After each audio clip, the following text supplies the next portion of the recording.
사랑은 헌법의 완성이니라. 이렇게 말씀의 제목을 지어보았습니다. 사랑은 헌법의 완성이니라.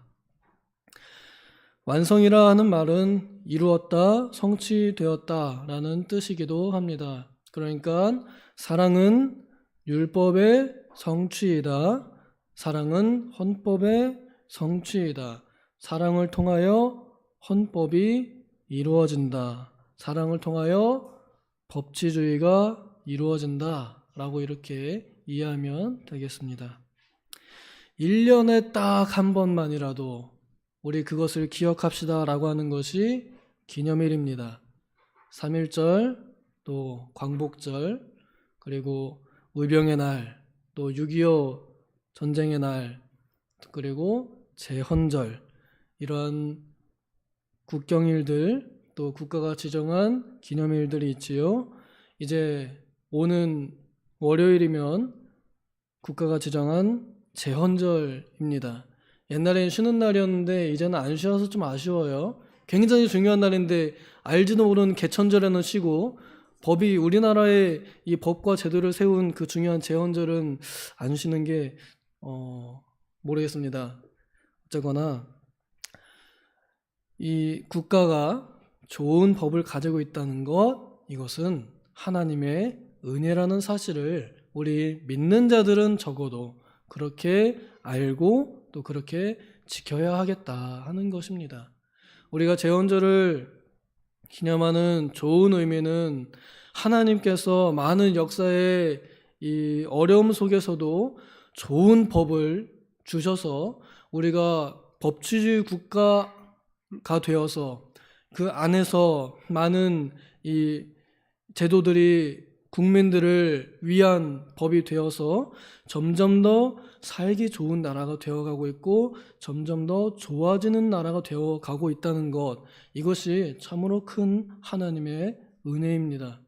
만약에 우리가 저 위에 38선 이후 위에 그어진 공산당 일당 독재가 국가의 헌법이 되었다면 오늘날의 우리 남한의 삶도 그들과 다르지 않을 것입니다.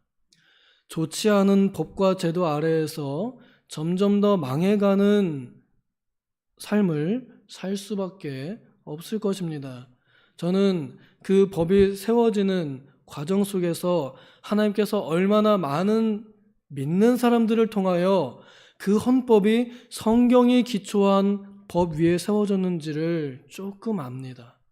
딱 봐도 10계명에 나와 있는 내용들이 다 들어가 있습니다.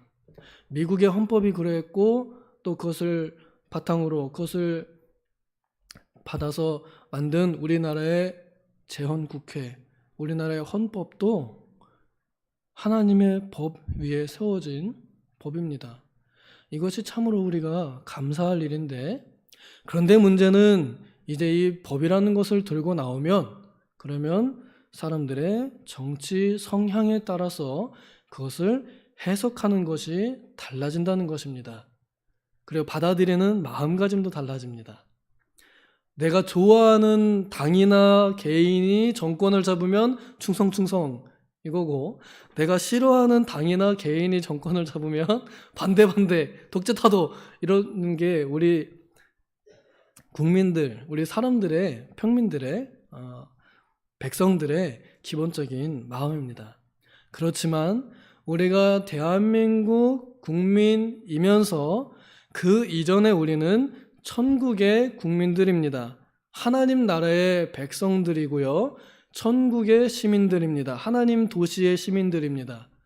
그러면 우리는 그보다 더 위의 법인, 상위법인 하나님 나라의 법을 알고 살아야 우리는 진정으로 하나님 나라의 헌법을 지키는 하나님 나라의 백성으로 살아가게 되는 것입니다. 그 국가의 국민들이 그 국가의 법을 지키지 않으면 그 국민은 그 국가의 국민으로서의 의무를 다하지 않는 것입니다. 그렇다면 하나님 나라의 백성이 하나님 나라의 법을 지키지 않으면 하나님 나라의 백성의 의무를 다하는 것이 아니지요. 그러면 우리는 먼저 최고의 법이고 또 가장 모든 법의 기초가 되는 하나님 나라의 법, 성도들의 법인 성경을 보아야 할 것입니다. 이 성경은 예로부터 지금까지 누누이 쭉 우리가 지켜야 할 법은 하나이니라 하고 말씀하십니다. 구약에서부터 신약에까지 예수님께서는 분명하게 못을 땅땅땅 박으셨습니다. 그러므로 온 율법과 선지자가 바로 여기에 달렸다. 무엇입니까? 내 마음과 목숨과 힘과 뜻을 다하여 주 너의 하나님을 사랑하고 둘째는 그와 같으니 내 이웃을 내 몸과 같이 사랑하라 하신 이 법 안에 다 들어있다고 말씀하셨습니다. 그러므로 바울 사도가 이 로마서에서 사랑의 법에 대해서 우리에게 가르쳐주는 이것이 바로 하나님 나라의 백성이 지켜야 할 최고의 법이요 우리가 가진 진정한 헌법이라는 것입니다. 대한민국 국민은 대한민국 헌법을 가지고 있습니다. 예수교 장로회 총회의 회원들은 예수교 장로회의 헌법을 가지고 있습니다. 우리는 그 문서로 된 법들을 무시할 수 없습니다. 왜냐하면 그 법을 하나님께서 제정해 주셨다고 믿기 때문에 그렇습니다. 오늘 우리가 읽은 이 본문에서 바울 사도는 위에 있는 권세, 위에 제정된 법들은 하나님께서 제정하신 것이다. 그 법을 만드는 사람들, 집행하는 사람들도 하나님께서 세우신 것이다. 그 위의 권세는 하나님의 권세이다 라고 이렇게 말씀을 하셨습니다. 그래서 악법도 법이라는 말도 나왔죠. 우리가 원하든 원하지 않든 하나님께서 주신 형식적인 법도 지켜야 하고 또 그 형식적인 법이 가지고 있는 원래의 의도, 하나님과 이웃을 사랑하는 그 마음을 잘 가지고 실천해야 할 것입니다. 우리가 가지고 있는 좋은 헌법들, 교회 안에서의 교회의 정관과 또 교단의 총회의 헌법과 그리고 국가의 헌법과 그리고 성경이 말하는 모든 하나님의 율법은 우리가 살아가는 데 있어서 우리의 삶을 잘 보호해주는 하나의 울타리와 같습니다. 이것을 자꾸만 깨부수려 한다는 것은 사실 하나님의 질서에 어긋나는 일이기도 하고 또 하나님의 법을 반대하는 것이기도 합니다. 그래서 기본적으로 우리 성도들은 법을 잘 지켜야 할 의무를 가지고 있습니다. 어떤 법이든지요. 규칙을 잘 지키는 질서 있는 예배자들이 되기를 바라십니다. 그런데 이제 거스르는 경우가 한 가지 있습니다. 여기 거스르지 말라고 되어 있잖아요. 한 가지 있습니다. 그것이 바로 하나님의 법을 위반하는 경우에 그때는 우리가 거슬러야 됩니다. 이래로부터 역사 이래로부터 많은 그 반대자들의 정당성 중에 하나는 하나님의 법이 무시된 법인 경우에, 그러니까 종교 개혁이 일어날 때 그 종교 법들을 오히려 반대했던 이유는 그 법이 하나님의 법을 망가뜨리기 때문에, 그래서 오히려 원래의 법, 하나님의 법으로 돌아가자라고 했던 것이 종교 개혁 반정치 운동이기도 했죠. 그때 당시에 보기에는요. 하지만 역사를 돌이켜보고 지금 와서 보면 그것은 세상의 법을 반대하는 것이 아니라 하나님의 법을 따르려고 세상의 법을 바꾸는 운동이 된 것입니다. 오늘날에 우리가 반대해야 할 이유가 있다 그러면 그것은 바로 하나님의 법을 어기는 악법들에 대해서는 우리가 싸워야 한다는 것입니다. 일례로 공산당이나 또 혹은 이 동성연애 합법화하는, 그리고 그것을 반대하는 목소리를 처벌하는, 그래서 설교 강단에서 진리가 선포되지 못하게 교회를 두드려 패는 법인 차별금지법, 우리가 반대해야 합니다. 이런 것들에 대해서는 정치적인 색깔이 아니라 이것은 하나님의 법을 우리가 먼저 봐야 되는 것입니다. 우리는 대한민국 국민이기 이전에 하나님 나라의 백성들입니다. 그렇다면 거기에는 좌당도 없고 우당도 없습니다. 오직 예수당만 있습니다. 그렇다면 예수님의 율법이 뭐라 말씀하셨고 성경이 뭐라고 말했는지 그것을 기준으로 가지고 우리는 정치 노선을 잡아야 합니다. 우리 목사님께서 늘 하시듯이 나는 예수당이요 하는 것이 바로 그 말씀입니다. 하나님의 법을 반대하는 악법들에 대해서는 우리가 싸워야 하고 또 거슬러야 됩니다. 오직 그 한 가지 예외사항 빼놓고는 우리가 위에 있는 권세들에게 복종하고 또 순종해야 할 것입니다. 이들을 하나님께서는 그들의 사역자, 곧 하나님의 사역자라고 이렇게 표현합니다. 그러니 사람들 위에 사람을 다스리는 사람들은 하나님의 사역자라는 마음을 가져야 합니다. 내 아래 누군가 있어서 내가 누군가를 다스려야 되는 상황이 있다 그러면 그것은 나의 권력, 내 지위, 내 신분 이게 아니라 하나님께서 나에게 맡겨주신 심부름, 청지기 이런 마음을 가지고 있어야 한다는 것입니다. 이 사람을 내가 잘 다스려서 선한 일에 상을 주고 나쁜 일에 징벌을 가하는 일로 하나님께서 나를 세우셨다라고 하는 그런 마음을 가져야 됩니다. 바로 지도자들을 위해선 이렇게 기도해 줘야 한다는 것입니다. 우리 세우신 지도자들 많은 이들이 있죠. 내가 뽑지 않았지만 당선된 사람들까지도 하나님께서 다스리기 위하여 하나님께서 심부름 맡기기 위하여 세우신 사람이니 그런 마음을 가지고 다스리게 하옵소서. 우리는 이렇게 기도해야 됩니다. 또 우리가 복종하지 않을 수 없는 이유 중에 하나는 혼나지 않으려고만이 아니라 양심 때문에도 해야 한다는 것입니다. 우리 믿는 사람들에게는 선한 양심이 있습니다. 양심이 똑바로 하려고 노력하는 마음가짐이 있다는 것입니다.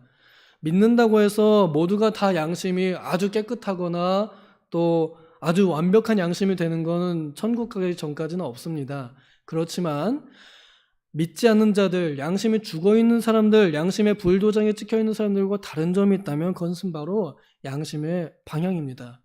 하나님을 향한 선한 양심의 호소가 있습니다. 그래서 양심이 조금이라도 더 내가 잘 못하지만 그래도 잘 해야겠다라고 하는 그 방향이 있다는 것입니다. 바로 그 방향을 가지고 우리는 우리에게 주어진 법에 대해서 잘 순종하려고 노력해야 됩니다.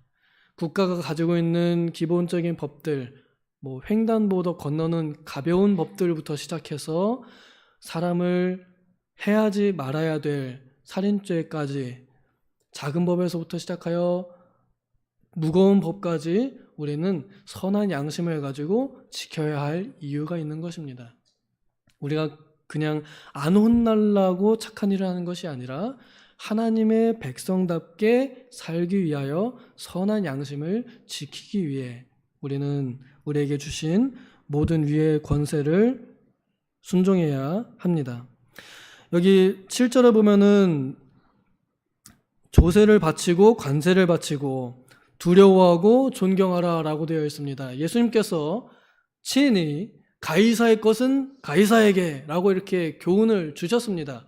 그래서 성전세나 또 혹은 그 나라의 어떤 세금들 안 내셔도 됩니다. 예수님께서 이 세상의 모든 주권을 가지고 계신데 그걸 왜 내세요? 하지만 땅에 계신 동안에 그 권세들에게 복종해야 할 것을 가르쳐 주시기 위하여 베드로에게 낚시해가지고 물고기 입에서 나온 동전 너와 나를 위하여 그들을 위하여 내라 이렇게 말씀하셨습니다. 그렇기 때문에 우리는 주님의 법이 명령하는 대로 또 주님의 교훈이 명령하는 대로 내가 원하지 않아도 세금 내야 되고요. 내가 원하지 않아도 또 내가 존경할 만한 것이 보이지 않아도 그래도 존경해야 하는 것이 우리 맡겨진 자들에게 해야 할 의무입니다. 존경할 만해야지 존경하지 않아요? 보통 우리는 그래요. 존경할 만한 모습이 보여야 존경을 하든 말든 하죠. 우리는 이렇게 말합니다. 하지만 성경은 존경할 자를 존경하고 두려워할 자를 두려워하라고 합니다. 이것은 그 사람의 인격됨을 판단하기 이전에 하나님의 권세를 인정해라 하는 뜻입니다. 그러니까 하나님께서 세우셨으면 하나님께서 세우신 줄로 믿고 그에 합당하게 하나님께 존경하듯이 그의 권위를 존중하라는 것입니다. 우리가 원하지 않는 대통령이 되면은 이름 막 불러가면서 잘못됐다고 비방하죠. 저는 제가 뽑지 않은 대통령이라도 또 내가 마음에 들지 않는 대통령이라도 그에게 맞는 칭호를 씁니다. 각하 이렇게 쓰면서 그를 위하여 기도합니다. 하나님의 사역자가 되게 하옵소서. 그를 존경하게 하옵소서. 그를 통하여 바른 정치로 모든 성도들이 편안하게 예배할 수 있게 하옵소서. 이렇게 우리는 기도해야 할 것입니다. 성경이 그렇게 가르칩니다. 이 외형적인 헌법이 원래는 그 안에 사랑의 법이 들어 있었다 하는 것을 바울 사도는 분명히 드러냅니다. 그래서 사랑의 빛 외에는 아무에게도 빚지지 말라고 시작하면서 마지막에는 사랑이 온 율법의 완성이다라고 이렇게 말하며 마칩니다. 제가 이 율법이라는 단어를 헌법이라고 바꾼 이유가 있습니다. 율법은 이 유대인 사회에서 바로 헌법이었습니다. 유대인의 모든 삶의 이 기반이 되는 것이 바로 그들의 율법이었습니다. 우리 성도들에게도 율법은 여전히 도덕법으로서 존재하며 우리의 삶의 유일한 규칙이 됩니다. 그런데 이것을 그냥 율법이라고 하면은요, 예수님께서 깨뜨려버리신 혹은 덮어버리신 그 율법으로 오해할 수 있기 때문에 그래서 제가 헌법이라는 단어를 써서 말씀을 드린 것입니다. 내 삶의 유일한 규범이 되는 하나님의 법, 그것의 중심엔 사랑이 있습니다. 그것의 완성은 사랑입니다. 우리가 가지고 있는 영원한 도덕법의 기초요 마지막이 바로 사랑입니다. 어떠한 사랑입니까? 위로는 하나님께 대한 사랑이요 아래로는 이웃에 대한 사랑입니다. 이 사랑이 없으면 우리는 껍데기, 외형적인 것을 다 지켰다 하더라도 다 지킨 것이 아닙니다. 우리는 율법이 가지고 있는, 특히 또 십계명이 가지고 있는 여기에 예시로 든 간음, 살인, 도둑질, 탐심 이런 것들 그 외에도 다 우리가 사랑하지 못하면 못 지킨 거다라고 말하잖아요. 하나님을 사랑하는 사람들은 당연히 이 계명들을 지키게 되어 있습니다. 그렇다면 하나님을 사랑하는 사람들은 하나님께서 주신 법도 사랑하게 되어 있습니다. 법이 뭐 이래 이게 아니라 좋지 않은 법이거나 혹은 마음에 들지 않으면 어떻게 돼요? 기도하면 되고 또 주님께서 말씀하신 것처럼 지키면 되고 우리는 그렇게 살아가면 됩니다. 그런데 중요한 것은 내 마음속에 이웃에게 악을 행하지 않도록 이웃에게 선을 행하려고 하는 이웃에게 피해를 주려고 하지 않는 이웃에게 유익을 주려고 하는 그런 마음가짐, 곧 하나님을 사랑함으로 이웃을 사랑하는 그 마음가짐으로 우리는 우리에게 주어진 법들을 이행하는 것, 이것이 바로 성도가 가진 진정한 율법 준수, 진정한 헌법 준수라는 것입니다. 부디 바라건대 우리가 가진 법을 가벼이 여기지 않아서 하나님의 말씀도 가벼이 여기지 않는 것처럼 우리에게 주신 교회법이나 또 세상의 법도 잘 지키는 준법주의 정신을 가진 참된 하나님의 백성으로 살아가기를 소망합니다. 기도하겠습니다. 하나님 아버지, 우리에게 좋은 법들을 주셔서 우리를 참으로 편안하고 안정된 가운데 예배할 수 있게 하시니 감사합니다. 우리에게 이 법이 오기까지 교회의 법과 그리고 국가의 법이 오기까지 얼마나 많은 이들이 피를 흘렸고 목숨을 잃었고 또 눈물을 흘렸고 기도하였는지요. 주님, 우리가 어떠한 법치주의 토대 위에 있는지를 생각하여 그 편안함을 주신, 그 안전함을 주신, 그 울타리를 주신 하나님께 감사하며 그 하나님을 사랑하여 더욱더 우리가 준법적인 성도들이 되게 하여 주시옵소서. 모든 것을 다 깨뜨려 부수는 것이 아니라 더욱더 세우는 자들, 교회를 세우고 국가를 세우는 하나의 성도로 하나님의 백성으로 살아가게 하여 주시옵소서. 감사드리며 예수님의 이름으로 기도하옵나이다. 아멘.